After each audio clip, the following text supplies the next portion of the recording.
So the thing is that she was very, very committed. But she, for example, learned Japanese so she could understand what the coach was telling her on the mat to her opponent so she could figure out the next move. Wow. So, you know, Helen, of all the athletes I've coached in my life, is probably the most detail-orientated athlete that did every single thing. She watched YouTube videos of her fighting. She could understand her moves. One of the biggest myths is that it takes a lot of work to get a good physique.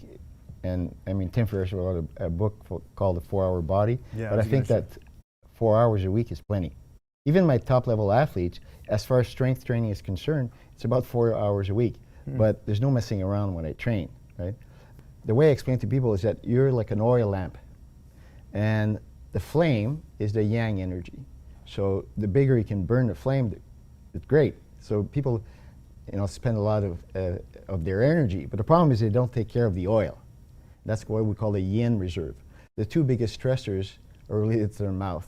In other words, it's the things we say, and it's what we put in our bodies. And the thing that happens is that you never had somebody say, oh man, I was so stressed last night, all I could eat was Brussels sprouts, right? So people will say, okay, I was so stressed last night, I went to 3 boxes of Pringles, you know, 2 kilos of chocolate chip cookies, blah, blah, blah, blah. So we tend to self-medicate with carbohydrates. Why? Because we found out a long time ago that cortisol, which is a stress hormone, is lowered by insulin, right? But the problem with insulin, it's your friend sometimes, but for most of us, it's the enemy, because insulin is the hormone of aging. So the more insulin you make, the faster you age. And controlling the fat loss process is managing insulin. The more you can control your insulin, the better you will do. What I've worked a lot with the hockey players, football players, and I got to make it very simple for them. So I say, ask them a question. I said, ask yourself, did the food you're going to put in your mouth was accessible to a caveman? And I run a test. So I go like steak. Oh yes, a caveman could have that. And then donuts. And they go, ooh. Is there a donut tree? No. Pop. Is there a river? Pop river? So if a caveman had access to the food, you can eat it. So that's a very simple rule to simplify our eating habits. The grains started to get popularized in ancient Egypt. And then what we saw, though, if you look at skeletal remains, is that that's when we start to have degenerative diseases.